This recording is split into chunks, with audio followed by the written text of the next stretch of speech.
কে হিন্দু আর কে মুসলিম, কে বুদ্ধ আর কে খ্রিস্টান, এগুলো মাথা থেকে একেবারে বের করে দেন।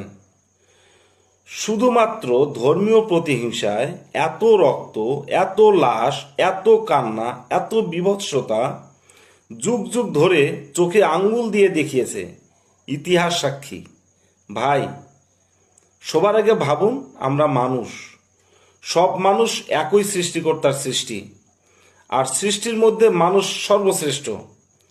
আজকে একবিংশ শতাব্দীতে এসেও ধর্ম, জাত, কুল, বর্ণ, স্ত্রী পুরুষ, লিঙ্গ অনুসারে মানুষের এত ভেদাভেদ বিশ্বাস করা যায়? আমরা কি এখনো মানুষ হতে পারি নাই? মানুষের সাথে মানুষের মতো ব্যবহার করুন। এই জন্যই হয়তো কবি বলেছে, আবার তোরা মানুষ হ। এবং আরো কবির ভাষা বলা যায়, সবার উপরে মানুষ সত্য, তাহার উপরে নাই। তাই নিজেকে যতটা ভালোবাসেন ঠিক ততটাই আপনার প্রতিবেশীকেও ভালোবাসেন। সৃষ্টিকর্তা এর থেকে, আপনার থেকে আর বেশি কিছু চায় না। ধন্যবাদ, ভালো থাকবেন।